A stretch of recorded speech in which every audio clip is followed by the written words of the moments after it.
திருமாவா இல்லை. 25 ஆண்டுகளுக்கு முன்பு இருந்த திருமா இப்போ இல்லை. பிரேமலதா வேட்பாளர் அறிமுக கூட்டத்தை ஒரு தலைவர் சொல்றாரு, ஒரு ஒடுக்கப்பட்ட சமூகமே அவர் பின்னாடி நிற்குது, அந்த ஓட்டே வேண்டாம் எல்லாம் போட்டுருவான், காசு கொடுத்தா போட்டுருவான். இப்படி தெனாவட்டா பிரேமலதா அப்படியே நம்மகிட்ட சிரிக்குதுன்னா நீ என்ன அறிமுகப்படுத்தி வைக்கிறியா? என் ரேஞ்ச் என்ன?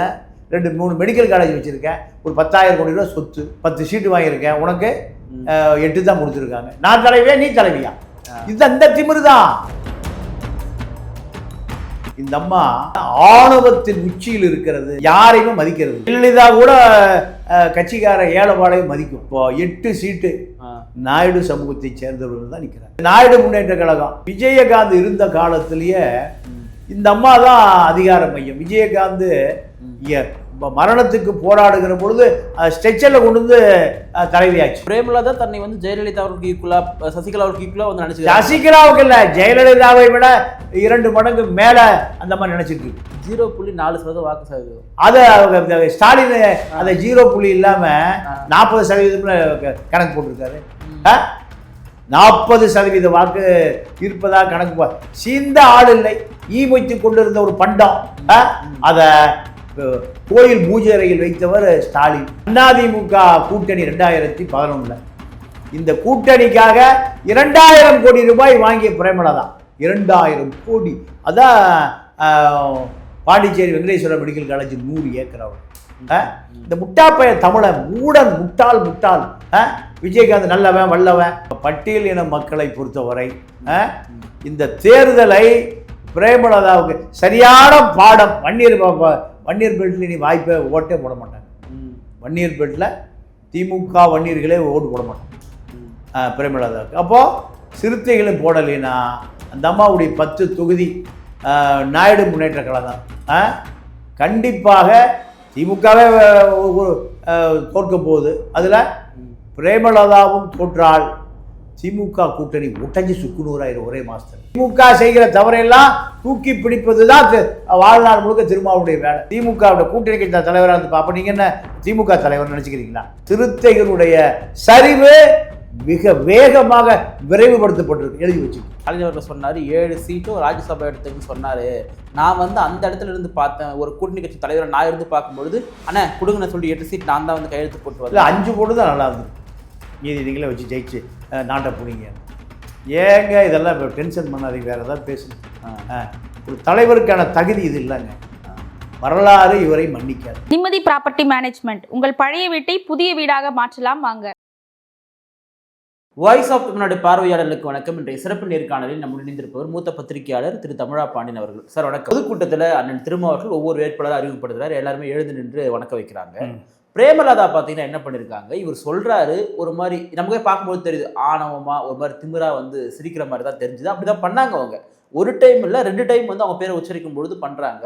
என்ன மனநிலை சார் பிரேமலதாவுடைய மனநிலை இது? பிரேமலதா பொறுத்த வரைக்கும் ஜெயலலிதாவுக்கு என்ன மனநிலையோ அதை விட 2 மடங்கு மனநிலை. நீங்கள் அந்த அம்மாவை சீந்த ஆள் இல்லை, அந்த தேமுதிகவை சீந்த ஆள் இல்லாமல் இருந்த தேமுதிகவை 2021 அனைத்து கட்சியும் விரட்டி விடப்பட்டார். 0.5% வாக்கு கூட இல்லை. மீச ராஜேந்திரன் கிளம்பி போகும்போது அதான் சொல்லிட்டு போறாரு, இந்த அம்மா ஆணவத்தின் உச்சியில் இருக்கிறது, ஆணவத்தின் உச்சி, யாரையுமே மதிக்கிறது இல்லை. இந்த அதாவது ஜெயலலிதா கூட கட்சிக்கார ஏழைபாளையும் மதிக்கும். இந்த இப்போ 8 சீட்டு நாயுடு சமூகத்தை சேர்ந்தவர்கள் தான் நிற்கிறாங்க. அது நாயுடு முன்னேற்ற கழகம். ஏவா வேலு ஹைவேஸில் எனக்கு தெரிந்து இந்த 5 வருடம் எத்தனை கோடி டெண்டர்னா ஒரு 60,000 கோடி ரூபாய் டெண்டர். இந்த 5 வருஷத்தில் 60,000 கோடியும் எங்க வேலை நடந்திருக்கான்னு நீங்கள் ஆர்டிஎல் போட்டு எடுத்து பார்த்தீங்கன்னா 60 கோடி ரூபாய் கூட வேலை நடந்திருக்கு. உதாரணத்துக்கு அந்த விழுப்புரம் பக்கத்தில் ஒரு பாலம் மழை பெஞ்சும் போது அடிச்சுட்டு போயிடுச்சு. இதுதான் பிடபிள்யூ ஹைவேஸ். 2மே ஸ்டாலின் யார்கிட்ட கொடுத்தாரு? ஏவா வேலுட்டு கொடுத்தாரு. அப்போ ஏவா வேலு தான் தேமுதிக வழியக்க கூப்பிட்டு 10 சீட்டு ஒரு நாடாளுமன்ற சீட்டு, அதுவும் திமுக வெற்றி பெற்ற தமிழ்நாட்டுடைய வட மாவட்டங்கள்ல. அப்போ அந்த அம்மா என்ன நினைக்குதுன்னா, நம்ம இன்னும் பெரிய அதிகார மையத்தில் இருக்கோம், பெரிய அதிகாரத்தில் தான் இருக்கோம். ம். இப்படி தமிழ்நாட்டில் தெலுங்கை தாய்மொழியாக கொண்ட பிரேமலதாவுக்கு ம். வன்னிய மக்கள் என்ன பதில் சொல்லுவான்னு காத்திருக்கிறேன். ஆஹா. இந்த அம்மா பொறுத்த வரைக்கும் ம். திருமாவளவனை ஒரு தலைவராகவே மதிக்காதனுடைய விளைவு தான். என்ன புத்தி அது? அது இந்த ஆணவ திமிரு வந்து பணம் கோடிக்கணக்காக இருக்குங்க. பண புத்தியா? பணம் தான், வேற ஒண்ணுமே இல்லை. பணம் அதிகாரம் ஒரு சாதி புத்தியா? இல்ல, ரெண்டும் தான். இப்ப பணம் அதிகாரம் ரெண்டு இருந்தா எல்லா ஆணவமும் வந்து. இல்ல ஒரு சாதி என்ன இருக்கு? அந்த அம்மா கேஷ் ப்ரிவிலேஜ் இருக்கு. அந்த அம்மா தெலுங்கு பேப்பர் தான் படிக்கும், தெலுங்குல தான் வீட்டுல பேசும். பெரிய சாதாரண எளிய குடும்பத்தை சேர்ந்தவர் தான் அந்த அம்மா. அவங்க அப்பா ஒரு சுகர் மில்ல ஒரு சாதாரண கிளார்க். இந்த குடும்பம் தான். அப்போ விஜயகாந்த் இருந்த காலத்திலேயே இந்த அம்மா தான் அதிகார மையம். விஜயகாந்த் மரணத்துக்கு போராடுகிற பொழுது ஸ்ட்ரெச்சர்ல கொண்டு வந்து தலைவியாச்சு. ஸ்ட்ரெச்சர்ல ஆமா, அவரு உட்கார கூட முடியல, விழுகிறார். அப்படி கொண்டு வந்து அந்த பதவியை, பொதுச் செயலாளர் பதவியை தனக்கு ஏற்பாடு செய்து கொண்டு அறிவித்தவர் தான் இந்த பிரேமலதா.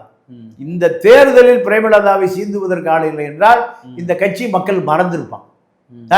இப்ப அதே போலதான் கிருஷ்ணசாமி மக்கள் மறந்துட்டான். கிருஷ்ணசாமி தேமுதிக 2 பேர் தான். 2 பேர்ல அந்த சமூகம் அவரை கை விட்டுருச்சு, மக்கள் இந்த மறந்துட்டான். ஆனால் மக்கள் வந்து விஜயகாந்த் நபரை தானே ஆதரிச்சாங்க. இந்த அம்மா ரோல்லே கிடையாது. விஜயகாந்த் ஆரம்பிச்சாரு, விஜயகாந்த் கொண்டாடி ஆரம்பிச்சாரு. உங்களுக்கு ரெண்டும் ஒண்ணு தானே. ஆதரிச்சது சொல்றேன். ஆதரிச்சதே கொண்டாடியாங்க. விஜயகாந்த் பிரேமலதா என்ன சொல்லுவா தானே கேட்பாரு. ஜெயலலிதா வீட்டு பின்பக்கம் போனவரு ஆரம்பத்துல இருந்த இந்த கட்சியை, அதாவது இதெல்லாம் பணம் காய்க்கிற மரங்க. எது அரசியல் என்பதெல்லாம் எப்படி பணம் காய்க்கிற மரம். சசிகலா என்ன பெரிய நக்சல் பாரி ஆந்திரா அடர்ந்த காட்டுல துப்பாக்கியோட போராடிட்டு இருந்த ஆளா? ஜெயலலிதா வீட்டுல பாத்திரம் கழுவுன பொம்பளை. இன்னைக்கு 25 ஆண்டு காலம் அந்த அம்மா வச்சதா சட்டம். இந்த கேவலம் முடிச்ச தமிழ்நாடு, எவனுக்கு அறிவு இல்லை, யாருக்கு சுயநினைவு இல்லை. அப்போ இந்த பிரேமலதா அதே திமிரு தான். இப்போ பிரேமலதா தன்னை வந்து ஜெயலலிதா அவருக்கு ஈக்குவலா, சசிகலா அவருக்கு ஈக்குவலா வந்து நினைச்சு, சசிகலாவுக்கு இல்லை, ஜெயலலிதாவை விட 2 மடங்கு மேல அந்த மாதிரி நினைச்சிட்டு இருக்கு. 0.4% வாக்கு சதவீதம். அதை ஸ்டாலின் அதை 0 இல்லாம 40% கணக்கு போட்டிருக்காரு. 40% வாக்கு இருப்பதா கணக்கு. சீந்த ஆள் இல்லை, ஈ வைத்து கொண்டிருந்த ஒரு பண்டம். அத கோயில் பூஜை அறையில் வைத்தவர் ஸ்டாலின். அது ஸ்டாலினுக்கு துணை வேலு, ஏவா வேலு. ஸோ இந்த கேஸ்ட் தெலுங்கு இது 2 தானே. பணம் பணம் பணம் பணம் அதிகார திமிரு. இப்போ அந்த அம்மாட்ட எனக்கு தெரிஞ்சு ஒரு பல 1000 கோடி இருக்கு. நீங்க பாண்டிச்சேரியில் இருக்கிற வெங்கடேஸ்வரா மெடிக்கல் காலேஜ் ஏறக்குறைய ஒரு 100 ஏக்கரா, அது ஒரு 5000 கோடிக்கு போகும். அதே போல இதெல்லாம் எப்போ வந்தது? விஜயகாந்த் மனைவியாக வந்த பிறகு இந்த சொத்தெல்லாம் வந்து ஆந்திரா பார்டரில், தமிழ்நாடு ஆந்திரா பார்டரில் வெங்கடேஸ்வரா மெடிக்கல் காலேஜ் ஒன்று இருக்குது. அப்போ இதை விட ராமச்சந்திர மெடிக்கல் காலேஜ் ஒரு பெரிய காலேஜ். இப்போ இவங்க இவ்வளோ வசதி இருந்தோம், 2 பசங்களுக்கு 40 வயசு ஆச்சு. ஒரு பையன் பொண்ணு தர மாட்டேங்கிறான். என்ன காரணம்? ஒரு நல்ல தாயா இல்லை, நல்ல ஒரு தாயாக இல்லை. பேயாக இருந்தால் எவன் பொண்ணு கொடுப்பான்? திமிரு. ஒரு கோயம்புத்தூர்ல ஒரு நாயுடு வீட்டில் பொண்ணு பேசிட்டாங்க. இந்த அம்மா ஒரு 1000 பவுன் கொண்டு போடுது. எவ்வளவு? 1000 பவுன். எத்தனை கிலோ தெரியுமா? அது ஏறக்குறைய ஒரு 3.5 கிலோ வரும். அடுத்த வாரமே இந்த அம்மாவுடைய டாமினேஷனை பார்த்து பொண்ணும் இல்லை ஒண்ணும் இல்லை, ஆளை விடுங்கன்ட்டான். இன்னைக்கு வரைக்கும் எவனும் பொண்ணு தர மாட்டேங்கிறான். இவ்வளவு 1000 கோடி பணம் இருந்து என்ன பண்றது? ஜெயலலிதாவை போல திமிரு. ஜெயலலிதா செத்து போய் சசிகலா பால் பாக்கெட் வாங்கி பல்லில் கடிச்சு பிளீச்சுன்னு ஊத்துனதை நம்ம டிவியில பார்த்தோம். ஜெயலலிதாவுக்கே பால் பாக்கெட் தான். இது சாதாரண ஒரு சுகர் ஃபேக்டரி கிளார்க்கினுடைய மகளாக பிறந்து விஜயகாந்த் பொண்டாட்டி ஆன பிறகு இந்த நாட்டில் சினிமா மோகம். இந்த பிரேமலதா அதிமுக கூட்டணி 2011 இந்த கூட்டணிக்காக 2000 கோடி ரூபாய் வாங்கிய பிரேமலதா. 2000 கோடி. அதான் Pondicherry Venkateswara medical college 100 acre. இந்த முட்டாப்பைய தமிழை மூடன் முட்டாள் விஜயகாந்த் நல்லவன் வல்லவன், சோறு போட்டார். எங்க சோறு போட்டார்? மெடிக்கல் காலேஜ் கட்டி சோறு போட்டார்.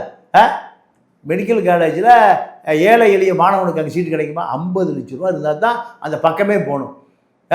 இந்த திரைப்படத் துறையில் வந்த அரசியல் வளர்ச்சி 1000 கோடிக்கு 2000 கோடின்னு கொடுக்குது. இப்போ எவ்வளோ சார் வாங்கியிருக்காங்க இந்த எலெக்ஷனில்? இந்த எலெக்ஷனில் 300 கோடி ரூபாய்.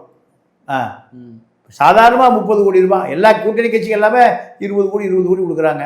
இந்த பிரேமலதாவுக்கு ஏவா வேலு தெலுங்கு பாசம், தன்னுடைய பேத்திய விஜய் பெருமானுக்கு எம்எல்ஏ ஆன பிறகு கல்யாணம். எம்எல்ஏ ஆன பிறகு கல்யாணம். இந்த தெலுங்கு கூட்டணி தான் தமிழ்நாட்டில் விசிகா திருமாவை ஒரு ஒரு தலைவனாகவே ஒரு மனிதனாகவே மதிக்கல. இப்போ நீங்கள் சொன்னீங்க இந்த தேமுதிக நிறைய இடங்களில் வந்து வன்னியர்கள் பாடம் புகட்டுவாங்க அப்படின்னு சொல்லியிருந்தீங்க இல்லையா? இப்போ திருமாண்ணாவை அவமதிக்கிறதுனால பட்டியல் சமுதாய மக்களும் பாடம் புகட்ட மாட்டாங்களா பிரேமலதாக்கு? இல்லை, எனக்கு பட்டியல் இன மக்களை பொறுத்தவரை இந்த தேர்தலை பிரேமலதாவுக்கு சரியான பாடம். வன்னியர் பெல்ட்டில் நீ வாய்ப்பை ஓட்டே போட மாட்டாங்க. வன்னியர் பெல்ட்டில் திமுக வன்னியர்களே ஓட்டு போட மாட்டாங்க பிரேமலதாவுக்கு. அப்போது சிறுத்தைகளை போடலைன்னா அந்த அம்மாவுடைய 10 தொகுதி நாயுடு முன்னேற்ற கழகம் கண்டிப்பாக திமுகவே தோற்க போகுது. அதில் பிரேமலதாவும் தோற்றால் திமுக கூட்டணி ஒட்டஞ்சி சுக்குநூறாயிரம் ஒரே மாதத்தில். ஏன் பிரேமலதா இந்த கூட்டணியில் சேர்த்த பிறகுதான் அத்தனை கூட்டணி கட்சிகளும் மிகப்பெரிய வருத்தத்தில் இருக்காங்க. அத்தனை பேருமே நீங்க சிபிஎம் இதான் குற்றச்சாட்டு, சிபிஐ இதான் குற்றச்சாட்டு, வேல்முருகன் போனது இதுதான் காரணம், சிறுத்த பிரச்சனை இதுதான். இப்போ ஆரம்பத்துலேருந்தே பார்த்தீங்கன்னா ராமதாஸ் அவர்கள் வந்து ஒரு டைம் வேல்முருகன் கிட்ட சொன்னதா வேல்முருகன் அவர்களே பதிவிட்டுருந்தார். என்னன்னா வந்து விஜயகாந்த் யாரும் இங்கே வந்து அவன் பண்ணிட்டு இருக்கிறது ஒருமையெல்லாம் பேசி அவங்கள அந்த கட்சியை நீ காலி பண்ணணும் அப்படின்னு சொன்ன மாதிரி ஒன்று சொல்கிறீங்க. எப்பவுமே ஆரம்பத்திலேருந்தே தேமுதிகவுக்கும் வன்னிய மக்களுக்கும் எதிரான ஒரு போக்கு தோற்றத்துக்கு அடிப்படை என்ன காரணம்னு கேட்குறேன். அடிப்படை என்ன காரணம்னா ராமதாஸ் தான் காரணம். ஒரு விரோத போக்கு இல்லை இல்லை இல்லை இல்லை இல்லை அது இல்லை. வன்னிய மக்களுக்கு இடஒதுக்கீட்டு பலனை அந்த மக்களுக்கு கொண்டு போய் சேர்க்கல. அந்த மக்களுக்கு கொண்டு போய் சேர்க்கல. ராமதாஸ் தான் சொல்லுவோம், ராமதாஸ் ஒரு விபத்தில் வந்த தலைவர். இந்த 25 பேர் துப்பாக்கி சூட்டில் பலியான 25 குடும்பங்களும் அனாதையா தெரியுது. அப்ப ராமதாஸ் எல்லாம் தலைவனா சொல்லுங்க? அப்ப எப்படி ராமதாஸுக்கு மக்கள் ஓட்டு போடுவாங்க? இந்த ராமதாஸுடைய பேட்டையில தான் விஜயகாந்த் கோட்டையை கட்டுறாரு. அப்ப யாருடைய பலவீனம்? ராமதாஸுடைய கோட்டை. விருத்தாச்சலம் ரிஷிவந்தியம்லாம் 29 சீட்டு எப்படி ஜெயிக்குது? அவ்வளோ தெலுங்கு கிழங்கு தாய்மொழி எல்லாம் சொல்லி பார்த்தாரு. எவ்வளோ எந்த வன்னியர் நம்பல. ரசிக மோகம். ரசிக மோகத்தை தாண்டி ராமதாஸ் மீது வெறுப்பு. ஓகே. நீங்க 25 தியாகிகளுக்கு இன்று வரை இந்த குடும்பத்தை தத்தெடுக்கல. பல இன்னைக்கு வந்து ஏற்காடு மலை பூரா ராமதாஸ் குடும்பத்துக்கு சொந்தமானதான். ஏற்காடு மலை பூரா நீங்க ராமதாஸ் போய் ஒரு 1000 ஏக்கரா ஏற்காடு மலையை ரிஜிஸ்டர் பண்ணுறாங்க. அப்போது பார்க்குறாரு, எதுக்கு ஒரு பெரிய மலை இருக்க, இது நான் வந்து இது விளையாட்டுக்கோ இல்லை ஜோக்கா சொல்ல. சரி சரி. அப்போ இது எதுக்கு யார் அது 1000 ஏக்கரா? ஒரு டாக்டர் வாங்கியிருக்காரு. டாக்டரா? பேர் என்ன? தமிழரசன். தமிழரசன் டாக்டரா? யார்? பட்டா நம்பர் எடு, சிட்டா எடு, எல்லாம் டாக்குமெண்ட் எடு. எடுத்து பார்த்தா டெல்லியில் மத்திய அமைச்சராக இருந்த அன்புமணியினுடைய பர்சனல் பிஏ தான் அந்த டாக்டர் தமிழரசன். அவரு 1000 ஏக்கரா வாங்கியிருக்காரு. அவனை கட்டி தூக்கிட்டு வா. இவர் கரை பண்ணும்போது அந்த 1000 ஏக்கரை சேர்த்து கரை பண்ணியாச்சு. எத்தனை ஏக்கரா? 2000 ஏக்கர். அப்போ மொத்த ஏற்காடு மலையா அவ்வளோதான் இருக்கும். அப்போ ராமதாஸ் வன்னிய பல்கலைக்கழகம்னு கட்டியிருக்கணும், கட்டவே இல்லை. சரஸ்வதி லா காலேஜ்னு அங்கே எவன் காசு கொடுக்குறானோ அங்கே தான் யார் வேணால் காசு கொடுத்து போய் சேர்ந்துக்கலாம். அப்போ நீ இப்போ யாருக்கான ஆள்? அதனால தான் உன்னுடைய தோல்வி விஜயகாந்த் நடந்தது. விஜயகாந்த் 29 எம்எல்ஏ ஜெயிக்கிறார், எதிர்க்கட்சி தலைவராகிறார். இந்த யார் ஆயிருக்கணும்? ராமதாஸ் ஆயிருக்கணும், ஜிகே மணி ஆயிருக்கணும், அன்புமணி ஆயிருக்கணும், வேல்முருகன் ஆயிருக்கணும். ஆகலையே. அப்போ நீங்க அடிப்படையா ஒருத்தருக்கு கொள்கையை புரிய வச்சுட்டீங்கன்னா சாக வரைக்கும் போராடுவோம். இப்போ நீங்கள் திருமாண்ணனுடைய கூட்டணியை சார்ந்தவர்கள் அல்லது திருமாண்ணன் நிற்கக்கூடிய பன்ருட்டி போன்ற ஊர்லேயே பார்த்தீங்கன்னா இவர் பேரை விட்டுறாங்க, மற்றவங்க பேரெல்லாம் எழுதுறாங்க. திட்டமிட்டு எவ்வளோதான் விமர்சனம் வச்சாலுமே தொடர்ந்து அண்ணன் திருமாவுடைய பேரையும் அந்த கட்சியுமே கூட்டணி கட்சிகள் தொடர்ந்து அவமதிக்கிறாங்களே சார். அது இவருடைய பலவீனம். ஏன்னா திருமா பலமாக இருந்தால் அவன் பயப்படுவான். பலவீனமாக இருந்ததுனால நீங்கள் சிங்கத்து மேலே எலி சுண்டல் எலி விளையாடணும் தெரியுமா? அந்த கதை படிச்சிருக்கீங்களா? ஆமாம். அதுதான் திருமாவா இல்லை. 25 ஆண்டுகளுக்கு முன்பு இருந்த திருமா இப்போ இல்லை. அதனுடைய விளைவு தான் திமுக உட்பட அத்தனை கூட்டணி கட்சிகளும் ஒரு பொருட்படுத்துவதே இல்லை. இல்லை பிரேமலதா வேட்பாளர் அறிமுக கூட்டத்தை ஒரு தலைவர் சொல்கிறாரு, ஒரு ஒரு ஒடுக்கப்பட்ட சமூகமே அவர் பின்னாடி நிற்குது, அந்த ஓட்டே வேண்டாம் எல்லாம் போட்டுருவான், காசு கொடுத்தா போட்டுருவான். இப்படி தெனாவட்டா பிரேமலதா அப்படியே நம்மகிட்ட சிரிக்குதுன்னா நீ என்ன அறிமுகப்படுத்தி வைக்கிறியா? என் ரேஞ்ச் என்ன? 2-3 மெடிக்கல் காலேஜ் வச்சுருக்கேன், ஒரு 10,000 கோடி ரூபா சொத்து, 10 சீட்டு வாங்கியிருக்கேன், உனக்கு 8 தான் கொடுத்துருக்காங்க, நான் தலைவியா நீ தலைவியா? இதுதான் இந்த திமிரு தான். இந்த திமிரு தான், வேற ஒண்ணுமே இல்லை. இல்லை அண்ணன் திருமாவளவன் சொல்றாரு, எனக்கு வந்து ஸ்டாலின் அவர்கள் சொன்னாரு 7 சீட்டும் ராஜ்யசபா எடுத்துன்னு சொன்னாரு. நான் வந்து அந்த இடத்துல இருந்து பார்த்தேன், ஒரு கூட்டணி கட்சி தலைவரை நான் இருந்து பார்க்கும்பொழுது அண்ணா கொடுங்கன்னு சொல்லி 8 சீட் நான் தான் வந்து கையெழுத்து போட்டு வரல. 5 போட்டு தான் நல்லா இருந்திருக்கும், மீதி நீங்களே வச்சு ஜெயிச்சு நாட்டை பிடிங்க. ஏங்க இதெல்லாம் டென்ஷன் பண்ணாதீங்க, வேற ஏதாவது பேசுங்க. ஒரு தலைவருக்கான தகுதி இது இல்லைங்க. வரலாறு இவரை மன்னிக்காது. நல்ல தலைவர், ஒடுக்கப்பட்ட மக்களுக்கு ஓடோடி வியர்வை சிந்தி ரத்தம் சிந்துகிற தலைவர். ஆனால் இவருடைய செயல்பாடுகள் பூரா கடுமையான விமர்சனத்துக்கு உட்பட்டு இந்த உழைப்பு வீணா போச்சு. இல்லை அதை கேவி குப்பத்தை எனக்கு கொடுக்குறேன்னு சொன்னாங்க, நான் வேணான்னு சொன்னேன். ஏன்னு கேட்டால் அங்கே ஒரு தலித் தலைவர் நிற்கிறாரு, நான் அவருக்கு எதாவது நிறுத்த மாட்டேன், நாங்கள் நிற்கவும் மாட்டேன், சரியானது கிடையாது. இது வந்து என்னுடைய ஒரு வார்த்தை சொல்லி, இது ஏமாளித்தனமா இல்லை அரசியல் தெளிவா அப்படின்னு சொல்லி குறிப்பிடுறாரு. அப்போ அவர் அங்கே பண்ணது சரிதானே? இல்லைங்க, அதாவது 10 சீட்டு ஒரு ராஜ்யசபா சீட்டு பிரேமலதா வாங்கியிருக்கா இல்லையா? ஆமாம் ஆமாம். பிரேமலதாவை விட வாக்கு சதவீதம் அதிகமா குறைவா? ரொம்ப அதிகம் சார், ரொம்பவே அதிகம். இந்த 2 விஷயம் போதுமா? திமுக வளர்த்துவதற்காக இவர் வீசிக்க ஆரம்பிச்சாரு. இல்ல திமுகவுடைய சாதி இந்துக்கள் இன்று வரை தலித்துக்களை அங்கீகரிக்க மாட்டேங்கிறான். இருக்கா இல்லையா அந்த பிரச்சனை? வேங்கை வயல் இருக்கிற அந்த தொட்டியை உடைச்சவன் வேல்முருகன், அந்த அடையாளத்தை இருக்கக்கூடாது உடைத்தவர் வேல்முருகன். இதுக்காக 15 பேரை போலீஸ் ஸ்டேஷன் வச்சு நச்சு எடுத்திருக்கான். இது வரலாறா? நான் கூட்டணி கட்சி தலைவர் உங்களை திமுக தலைவர் ஆக்கிடுவானுங்களா?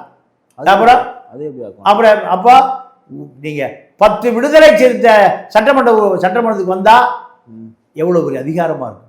ஒரு தலித் பாதிக்கப்பட்டா 10 சட்டமன்ற உறுப்பினர் அந்த இடத்துல இருந்தா கலெக்டர் வருவாரா? எஸ்பி வருவாரா? டிஐஜி வருவாரா? ஐஜி வருவாரா? நாடே பத்தி எரியுமா? அதாங்க அரசியல். நான் பேசாம ரவிக்குமாரை திமுக தலைவர் ஆகிட்டு இவர் பேசாம வேற வேலைக்கு பார்த்து போயிடலாம். கடுமையான விமர்சனங்க இந்த தேர்தலில். எந்த விடுதலை சிறுத்தை இளைஞனோ திருப்தியா இல்லை, திருப்தியா மனநிறைவா இல்லை. 10 சட்டமன்ற உறுப்பினர்களை ஒரு ராஜ்யசபா உறுப்பினரை வாங்கக்கூடிய பிரேமலதாவை விட இந்த சிறுத்தையுடைய தியாகம் உழைப்பு எல்லாம் குறைஞ்சு போச்சான்னு கேட்குறேன். இது வேற பலபலலாம் பேசாதீங்க. இந்த 2 விஷயத்தை பொருத்தி பாருங்க. இல்லை அவர் இன்னொன்று சொல்றாரு சார், திமுகவுடைய எத்தனை ஆண்டு கால பயணம், திமுக செய்கிற தவறையெல்லாம் தூக்கி பிடிப்பது தான் வாழ்நாள் முழுக்க திருமாவுடைய வேலை. ஈழத்தமிழர் பிரச்சனை சாக கிடந்தது கருணாநிதியா?